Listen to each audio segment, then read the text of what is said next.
हाय दोस्तों, आप सभी को हमारे YouTube चैनल ऋषि स्टडी पॉइंट में बहुत बहुत स्वागत है। आज हम लोग क्लास 10 के 27 मार्च को होने वाला साइंस के कुछ महत्वपूर्ण सवालों को देखेंगे और उसे बनाने का प्रयास करेंगे। इसीलिए आप लोग आज का हमारा यह वीडियो शुरू से अंत तक देखें और अपने दोस्तों को भी ज़्यादा से ज़्यादा शेयर करें। तो चलिए दोस्तों, एक एक करके उन सभी क्वेश्चनों को देखते हैं और उसे बनाने का प्रयास करते हैं।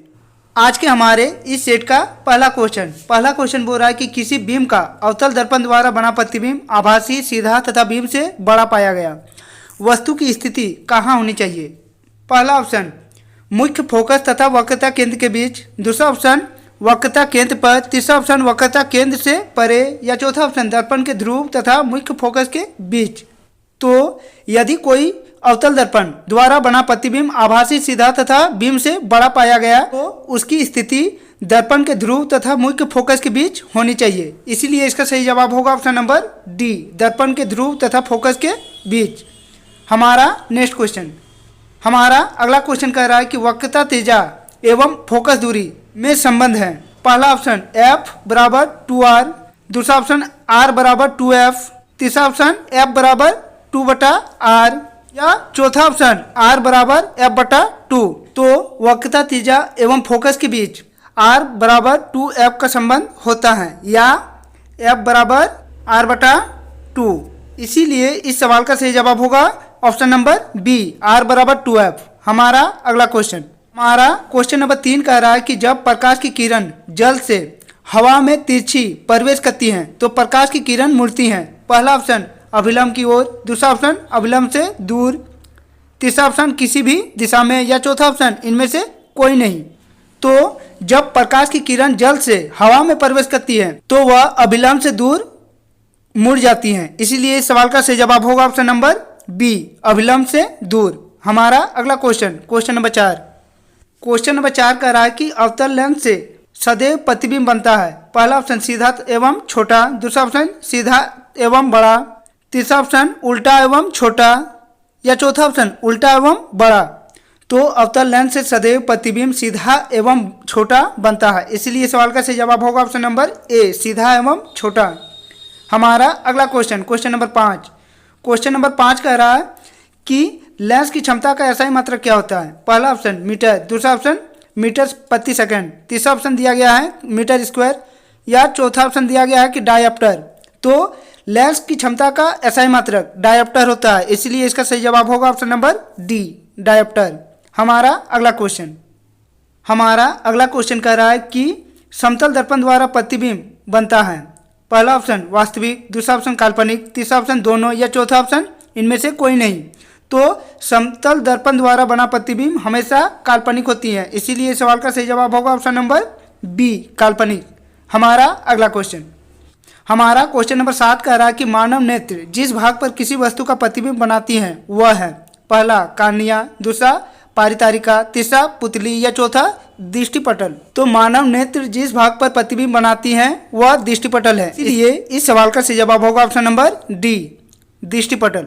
हमारा अगला क्वेश्चन नंबर 8 कह रहा है कि मानव नेत्र जिस भाग पर किसी वस्तु का प्रतिबिंब बनाती है वह है। क्वेश्चन नंबर 8 थोड़ा गलत दिया गया है। हम लोग बढ़ते हैं अगले क्वेश्चन पर। क्वेश्चन नंबर 9 कह रहा है कि द्विफोकस लेंस द्वारा किस दृष्टिदोष को दूर किया जाता है। पहला ऑप्शन निकट दृष्टिदोष, दूसरा ऑप्शन जरा दृष्टिदोष, तीसरा ऑप्शन दीर्घ दृष्टिदोष, या चौथा ऑप्शन इनमें से कोई नहीं। तो द्विफोकस लेंस द्वारा हम लोग जरा दृष्टिदोष को दूर करते हैं। इसीलिए इस सवाल का सही जवाब होगा ऑप्शन नंबर बी, जरा दृष्टिदोष। हमारा अगला क्वेश्चन कह रहा है कि तारों के टिमटिमाने का कारण क्या है। पहला ऑप्शन वायुमंडलीय परावर्तन, दूसरा ऑप्शन वायुमंडलीय अपवर्तन, तीसरा ऑप्शन पूर्ण आंतरिक परावर्तन, या चौथा ऑप्शन इनमें से कोई नहीं। तो तारों का टिमटिमाना वायुमंडलीय अपवर्तन के कारण होता है। इसलिए इस सवाल का सही जवाब होगा ऑप्शन नंबर बी, वायुमंडलीय अपवर्तन। हमारा अगला क्वेश्चन, क्वेश्चन नंबर 11 कह रहा है कि निम्नलिखित में से कौन सा पद विद्युत परिपथ में विद्युत शक्ति को निरूपित नहीं करता है। पहला ऑप्शन I²R, दूसरा ऑप्शन IR², तीसरा ऑप्शन VI, या चौथा ऑप्शन V²/R। तो इनमें से IR² विद्युत परिपथ में विद्युत शक्ति को निरूपित नहीं करती है। इसलिए इस सवाल का सही जवाब होगा ऑप्शन नंबर बी, IR²। हमारा अगला क्वेश्चन कह रहा है कि प्रतिरोध का SI मात्रक क्या है। पहला ऑप्शन कूलाम, दूसरा ऑप्शन वाट, तीसरा ऑप्शन ओम या चौथा ऑप्शन जूल। तो प्रतिरोध का SI मात्रक ओम होता है, इसीलिए सवाल का सही जवाब होगा ऑप्शन नंबर सी, ओम। हमारा अगला क्वेश्चन कह रहा है कि विद्युत चुंबकीय प्रेरण की परिघटना। पहला ऑप्शन किसी वस्तु को आवेशित करने की प्रक्रिया है। दूसरा ऑप्शन किसी कुंडली में विद्युत धारा प्रवाहित होने के कारण चुंबकीय क्षेत्र उत्पन्न करने की प्रक्रिया है। तीसरा ऑप्शन कुंडली तथा चुंबक के बीच अपेक्षित गति के कारण कुंडली में प्रेरित विद्युत धारा उत्पन्न करना है। या चौथा ऑप्शन किसी विद्युत मोटर की कुंडली को घूर्णन कराने की प्रक्रिया है। तो इसका सही जवाब होगा ऑप्शन नंबर सी, कुंडली तथा चुंबक के बीच अपेक्षित गति के कारण कुंडली में प्रेरित विद्युत धारा उत्पन्न कराना है। हमारा अगला क्वेश्चन नंबर 14।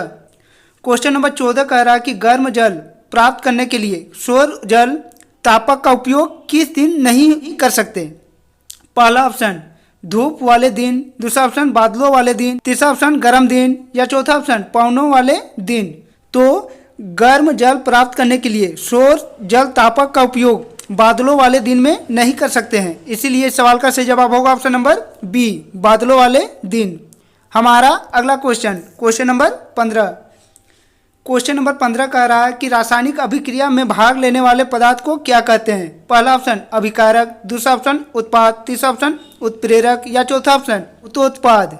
तो रासायनिक अभिक्रिया में भाग लेने वाले पदार्थ को हम लोग अभिकारक कहते हैं, इसीलिए सवाल का सही जवाब होगा ऑप्शन नंबर ए, अभिकारक। हमारा अगला क्वेश्चन कह रहा है कि श्वसन किस प्रकार की रासायनिक अभिक्रिया है। पहला ऑप्शन संयोजन अभिक्रिया, दूसरा ऑप्शन ऊष्माक्षेपी अभिक्रिया, तीसरा ऑप्शन ऊष्माशोषी अभिक्रिया या चौथा ऑप्शन इनमें से कोई नहीं। तो श्वसन एक ऊष्माक्षेपी अभिक्रिया है, इसीलिए सवाल का सही जवाब होगा ऑप्शन नंबर बी, ऊष्माक्षेपी अभिक्रिया। हमारा अगला क्वेश्चन नंबर 17 कह रहा है कि जिंक ऑक्साइड को अगर कार्बन से हम लोग अभिक्रिया करवाते हैं तो जिंक प्लस कार्बन डाइऑक्साइड प्राप्त होता है। इस अभिक्रिया में किसका उपयोग होता है। पहला ऑप्शन जिंक, दूसरा ऑप्शन कार्बन, तीसरा ऑप्शन जिंक ऑक्साइड या चौथा ऑप्शन कार्बन डाइऑक्साइड। तो इसमें कार्बन का उपयोग होता है, इसीलिए इस सवाल का सही जवाब होगा ऑप्शन नंबर बी, कार्बन। हमारा अगला क्वेश्चन नंबर 18। क्वेश्चन नंबर 18 कह रहा है कि सिल्वर क्लोराइड का रंग कैसा होता है। पहला ऑप्शन श्वेत, दूसरा ऑप्शन काला, तीसरा ऑप्शन लाल या चौथा ऑप्शन पीला। तो सिल्वर क्लोराइड का रंग सफेद होता है, यानी श्वेत, इसीलिए सवाल का सही जवाब होगा ऑप्शन नंबर ए, श्वेत। हमारा अगला क्वेश्चन कह रहा है कि निम्नलिखित में से कौन सा कथन सही नहीं है। पहला ऑप्शन NaOH लाल लिटमस पत्र को नीला कर देता है, दूसरा ऑप्शन HCl नीले लिटमस पत्र को लाल कर देती है, तीसरा ऑप्शन C2H12O6 यानी ग्लूकोज लाल लिटमस पत्र को नीला कर देती है, या चौथा ऑप्शन मेथिल ऑरेंज कृत्रिम सूचक है। इनमें से सी कथन गलत है कि ग्लूकोज लाल लिटमस पत्र को नीला कर देती है, इसीलिए सवाल का सही जवाब होगा ऑप्शन नंबर सी। हमारा अगला क्वेश्चन है कि निम्नलिखित में से किस पदार्थ का pH मान 7 से अधिक होती है। पहला ऑप्शन रक्त, दूसरा ऑप्शन जठर रस, तीसरा ऑप्शन नींबू या चौथा ऑप्शन शुष्क जल। इस प्रश्न में हम लोगों को उस पदार्थ को चयन करना है जिसका pH मान 7 से अधिक हो, तो वह रक्त है जिसका pH मान 7 से अधिक होता है, इसीलिए इस सवाल का सही जवाब होगा ऑप्शन नंबर ए, रक्त। हमारा अगला क्वेश्चन नंबर 21 कह रहा है कि अधातु के ऑक्साइड की प्रकृति होती है। पहला अम्लीय, दूसरा क्षारीय, तीसरा दोनों या चौथा इनमें से कोई नहीं। तो अधातु के ऑक्साइड की प्रकृति अम्लीय होती है, इसीलिए सवाल का सही जवाब होगा ऑप्शन नंबर ए, अम्लीय। हमारा अगला क्वेश्चन नंबर 22। क्वेश्चन नंबर 22 कह रहा है कि लैक्टिक अम्ल का प्राकृतिक स्रोत है। पहला ऑप्शन चाय, दूसरा ऑप्शन वेनिला, तीसरा ऑप्शन दही या चौथा ऑप्शन कॉफी। तो लैक्टिक अम्ल का प्राकृतिक स्रोत दही है, इसलिए सवाल का सही जवाब होगा ऑप्शन नंबर सी, दही। हमारा अगला क्वेश्चन नंबर 23। क्वेश्चन नंबर 23 कह रहा है कि निम्नलिखित में से कौन सा तत्व द्रव अवस्था में पाया जाता है। पहला ऑप्शन ब्रोमीन, दूसरा ऑप्शन पारा, तीसरा ऑप्शन दोनों या चौथा ऑप्शन इनमें से कोई नहीं। तो इनमें से ब्रोमीन और मरकरी दोनों द्रव अवस्था में पाई जाती है, इसीलिए सवाल का सही जवाब होगा ऑप्शन नंबर सी, दोनों। हमारा next question number 24। Question number 24 कह रहा है कि इनमें से कौन सबसे कम क्रियाशील धातु है। पहला ऑप्शन Ca, दूसरा ऑप्शन Mg, तीसरा ऑप्शन Au या चौथा ऑप्शन Ag। तो इनमें से सबसे कम क्रियाशील धातु Au है, इसीलिए इस सवाल का सही जवाब होगा ऑप्शन नंबर सी, Au। हमारा next question number 25। Question number 25 कह रहा है कि एक्वा रेजिया में पाया जाता है। पहला ऑप्शन साद्र HCl, दूसरा ऑप्शन साद्र HNO3, तीसरा ऑप्शन दोनों या चौथा ऑप्शन इनमें से कोई नहीं। तो एक्वा रेजिया में साद्र HNO3 पाई जाती है, इसीलिए इस सवाल का सही जवाब होगा ऑप्शन नंबर बी, सांद्र HNO3। हमारा अगला क्वेश्चन नंबर 26। क्वेश्चन नंबर 26 कह रहा है कि ब्यूटेनॉन चतुर्थ कार्बन यौगिक है जिसका प्रकार्यात्मक समूह है। पहला कार्बोक्सिलिक अम्ल, दूसरा एल्डिहाइड, तीसरा कीटोन या चौथा अल्कोहल।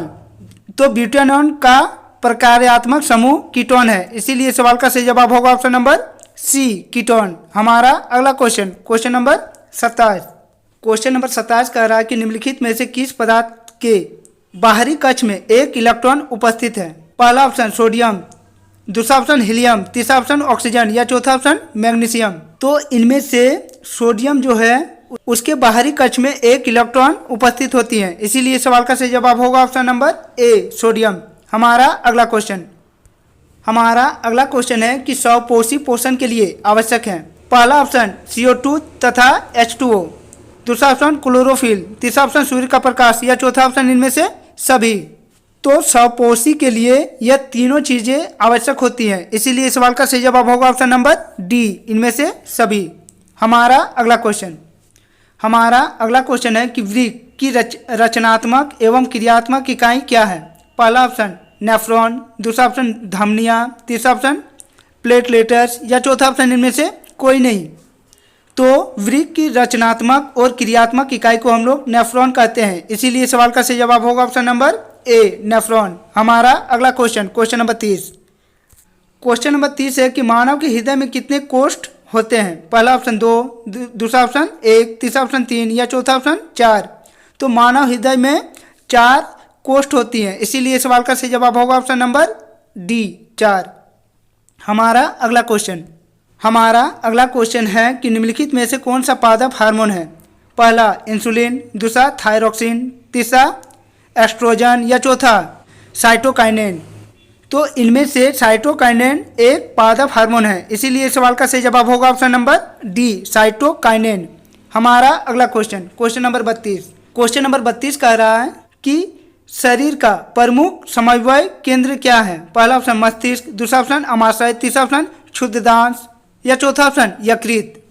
तो शरीर का प्रमुख समन्वय केंद्र मस्तिष्क है, इसीलिए सवाल का सही जवाब होगा ऑप्शन नंबर ए, मस्तिष्क। हमारा अगला क्वेश्चन है अलैंगिक जनन मुकुलन द्वारा होता है। पहला ऑप्शन अमीबा में, दूसरा ऑप्शन ईस्ट में, तीसरा ऑप्शन प्लेज्मोडियम में या चौथा ऑप्शन लैप्सनिया में। तो अलैंगिक जनन मुकुलन द्वारा ईस्ट में होती है, इसीलिए सवाल का सही जवाब होगा ऑप्शन नंबर बी, ईस्ट। हमारा अगला क्वेश्चन नंबर 34। क्वेश्चन नंबर 34 कह रहा कि परिपक्व हो जाने पर अंडाशय विकसित हो जाता है। पहला ऑप्शन बीज में, दूसरा ऑप्शन पुंकेसर में, तीसरा ऑप्शन स्त्री केसर में या चौथा ऑप्शन फल में। तो परिपक्व हो जाने पर अंडाशय फल में विकसित हो जाती है, इसीलिए सवाल का सही जवाब होगा ऑप्शन नंबर डी, फल। हमारा अगला क्वेश्चन नंबर 35। क्वेश्चन नंबर 35 कह रहा है कि समजात अंग का उदाहरण है। पहला ऑप्शन हमारा हाथ तथा कुत्ते का अग्रपाद, दूसरा ऑप्शन हमारा दांत तथा हाथी का दांत, तीसरा ऑप्शन आलू एवं घास के ऊपरी भूतर या चौथा ऑप्शन उपरोक्त सभी।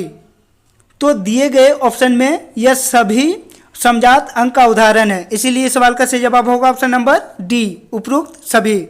हमारा अगला क्वेश्चन कह रहा है कि निम्नलिखित में से किसे आनुवंशिकी का पिता कहा जाता है। पहला ऑप्शन है चार्ल्स डार्विन, दूसरा ऑप्शन ग्रेगर जॉन मेडल, तीसरा ऑप्शन लारमार्क या चौथा ऑप्शन वाइसमान।